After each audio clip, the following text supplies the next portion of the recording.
Whoopi Goldberg was not ready for this grilling. Whoopi once again has been caught being even dumber than we thought. During an episode on The View, Whoopi made this outlandish claim that black people in the US have it worse than women in Iran. But Tyrus wasn't about to let that nonsense slide. But the beauty about this country is there's always an opportunity for you to better yourself. So shame on you, Whoopi. Play the black card somewhere else because don't work here in America. That's why today we're covering it all. So if you're an independent thinker, hit that subscribe button and let's jump right into it. Watch how she claims blacks in America have it worse than women in Iran. Roll it, Phyllis.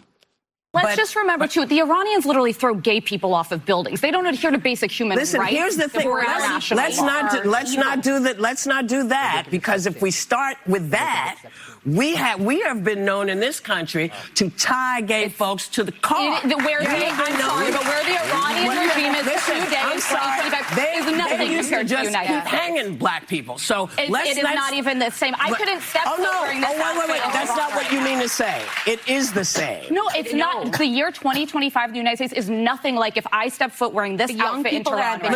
I think it's very different to live in the United States in 2025 than it is to live in Iran. Not if you're black. Not for everybody. Not if you're black.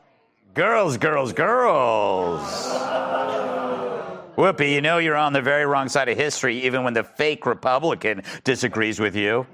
I haven't seen Whoopi wave her fingers like that since someone offered her a salad. Can you imagine the level of delusion it takes to claim that a citizen of a country that ranks among the top nations when it comes to human rights has it worse than a citizen of a country that's been living under an authoritarian regime for the past half century or so? For example, in the 2024 Human Freedom Index by the Cato Institute, the US ranked 17th, while Iran came in at 163rd out of 165.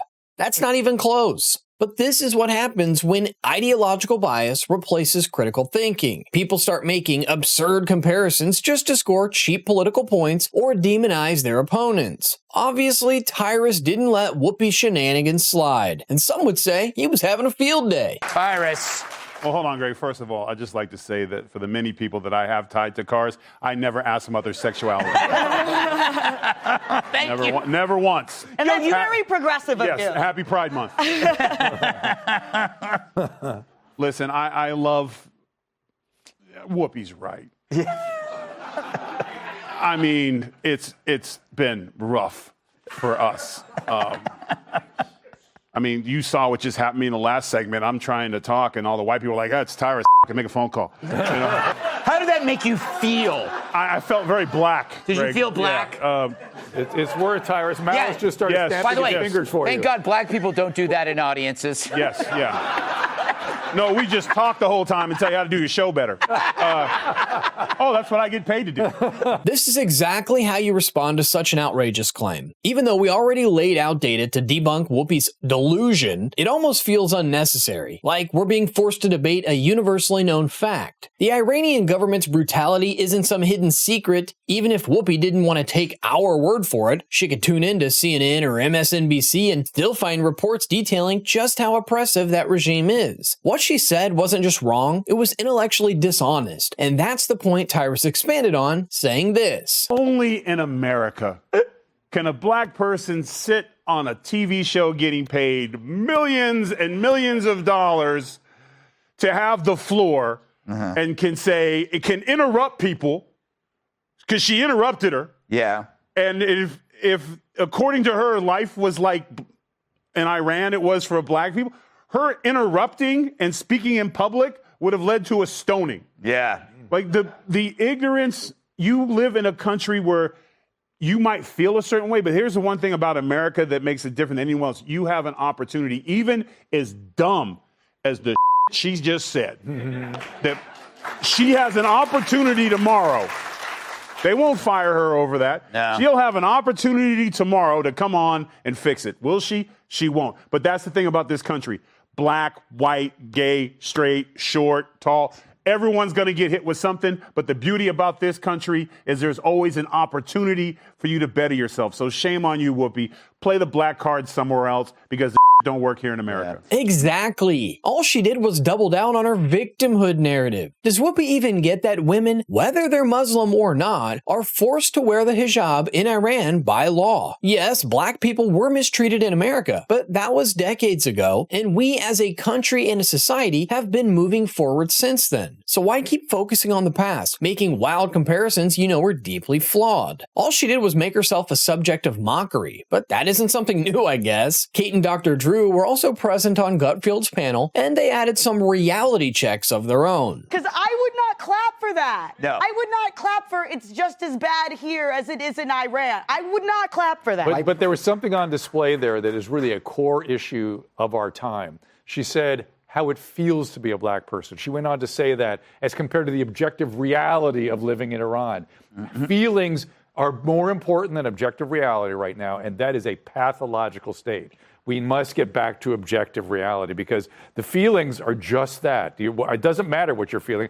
I mean, it matters, but it does not define reality. And feelings have been superseding reality. We've all moved into a state where discharge of emotions becomes the goal. Yes. Rather than actually changing things for the better for people. That dude's absolutely right. And this issue isn't isolated. Take their responses to the election. They felt like Kamala lost because the voters were misogynists, racist, bigots, you name it. Then they feel like they live under a dictatorship now, with Trump being the literal reincarnation of the mustache man. I could list examples all day, but you see the pattern. That kind of thinking has built a bubble on the left, where reality is replaced by the emotions people are experiencing towards different issues. Instead of looking at the evidence, they lean into sentiment. To wrap things up, we have a real Iranian sharing her own experience on what it's like living under the Iranian regime. What does it make you feel when you know what actually you can make a real comparison between the two countries? You know, what it really speaks to now more than anything else is this mass collective delusion that we are living in. We're living in a country that provides us so much safety, so much privilege, so much comfort that people don't even know what it's like to live in other parts of the world. Then you have people who are living in the lap of luxury, saying things like living in the United States is exactly the same as living in Iran. Well, it's not anything like living in Iran because Iran, they are hanging people from cranes statistically once every 6 hours. Just 2 weeks ago, they amputated 2 people's arms because they were accused of theft. Did they have due process? Did they have fair trials? No, that does not exist under the Islamic regime in Iran. When protesters came out in the streets to protest against this regime, which is our unequivocal right under the Constitution in the United States, did they get met with the same treatment? No, they were shot to death and they had their eyes shot out as punishment. So my response is, how dare you, how dare anybody compare the life that they're